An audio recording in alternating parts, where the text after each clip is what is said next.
What's going on, YouTube? This is SG1 Sports, and you're watching our college football channel. We continue with our 2023 schedule preview and projected record series. West Virginia is up next, coming off of a very disappointing 5-7 year last year. I personally thought this team might be a little bit better last year, but you look at the schedule for 2023, it's pretty tough. They open up on the road at Penn State. So you're talking about a non-conference game against a top 10 preseason team on the road in one of the toughest places to play in all of college football. That's a tough way to start the season off. They get an easy game after that on the 9th against Duquesne, and then it's Pittsburgh on September 16th. So you're playing two really quality Power 5 opponents here with Penn State and Pittsburgh in the non-conference. You do not see that very often from Big 12 teams. Usually they'll play one maybe big-time opponent or a decent opponent, and then a couple of easier games. But no, you're talking about Penn State and Pitt, both in the non-conference. So they definitely challenge themselves there. You open up conference play there on September 23rd with a home game against Texas Tech. Then it's on the road at TCU on the 30th. They get a bye week after that game. Then it's a Thursday night game on the road at Houston. Follow that up with Oklahoma State at home, then on the road at UCF. BYU on November 4th, Oklahoma on the road on November 11th, then Cincinnati at home on the 18th, and they close things out on the road at Baylor on November 25th. So you look at this schedule, very interesting. They play all of the newcomers in the Big 12. So they play Houston on the road, UCF on the road, they play BYU and Cincinnati at home, but they play all four of the newcomers.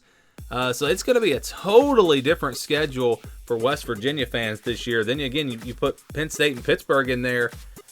You're talking about 6 teams, Power 5 teams that are now Power 5 teams that you're not used to playing in the Big 12. So that's just a very interesting schedule there with Penn State, Pitt, and the 4 newcomers. Like I said, just a totally different schedule. They don't play Texas, they don't play Kansas or Kansas State, and they don't play Iowa State. So not exactly a great trade-off, I guess. I guess I'd probably rather have Houston, UCF, Cincinnati, and BYU than those 4 teams, because Texas is going to be possibly very good. Kansas State going to possibly be very good. Iowa State and Kansas may be on a similar level to those teams. So it's a pretty good trade-off, I guess. But like I said, just a totally different schedule for West Virginia this year. We're going to get to the projection here, and this is the scale that we'll use. So if it's a 50-50 game, that's a game where I think the spread will be less than a touchdown. I'll stay in the white. If it's under 20 over 80, those are games where I think the spread will be 20 or more points. 20 to 29, 71 to 80, those are games where I think the spread will be double digits. 10 to 19 points, 30 to 39, 61 to 70, those are games where I think the spread will be about a touchdown, 6, 7, 8 points, kind of in that range. So let's get to it here. We'll start with the one easy win. That's Duquesne on September 9th. They're going to be favored by a ton in that one. It's an FCS opponent, so no real reason to think that game should be much of a challenge. But you look at the other side of this, I think you got a couple of games that are not guaranteed losses, but they're going to be big underdogs against Penn State on the road and TCU on the road. So for this projection, we'll actually be counting those games as losses, counting the Duquesne game as a win. But yeah, those are the games that you feel like you can, I wouldn't write it in pen, but you can pencil in a couple of losses there with Penn State and TCU. And then you got the other 9 games that really have a chance to go either way. I think they will be about a touchdown underdog in these 3 games. So we're talking Texas Tech, Oklahoma because it's on the road, Baylor on the road. I'm expecting Oklahoma and Baylor to be much improved this year. I think Oklahoma's probably going to be a top 25 team. Baylor might be kind of on that borderline. Texas Tech is a team that may be towards the bottom of the top 25.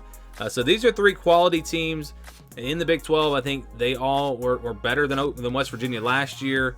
If you look at the season as a whole, and again, Oklahoma and Baylor on the road, Texas Tech, tough opponent. I think West Virginia probably will be about a touchdown underdog in these 3 games. And then you've got the rest of the schedule here: Pitt, Houston, Oklahoma State, UCF, BYU, and Cincinnati. These are 50-50 games in my opinion. All these games could really go either way. It would not surprise me. It's tough right now because a lot of unknowns about some of these teams. Oklahoma State's going to have a totally different roster. BYU, UCF, Houston, Cincinnati. How good really are those teams now that they're going to be in the Big 12? Question marks there. And then Pitt, they lost some players from last year as well. And I think that game was pretty close last year, if I remember correctly. So that's a game that at West Virginia, I think they've got a shot in, and I think we can probably call that a 50-50 game. Now, if you had to pick who will be the favorite in these games, I think West Virginia is probably an underdog in most of these games. But again, it's going to be close enough where we can put them in that 50-50 category. So to get the projection, we count Penn State and TCU as losses. Duquesne is a win. Use 35% for these games in the yellow. Use 50% for the games in the white. And when you average all that out, you get 5-7. So same record as last year. Again, just a brutal schedule with Penn State and Pitt in the non-conference. You know, the conference schedule, I say a brutal schedule. Their conference schedule is really not that bad. I think TCU is going to be tough, obviously. But again, Texas Tech, Oklahoma, Baylor, those are really the only games where they're going to be a clear underdog. It's just there's no easy, besides Duquesne, there's no easy wins on the schedule. That's what makes it a tough schedule. And because of that, you could see West Virginia definitely falling below 6-6 again, and once again missing out on a bowl game. Maybe a little better than that, maybe a little worse though. And again, I think that's a pretty fair average. So for West Virginia, the projection in 2023 is 5-7.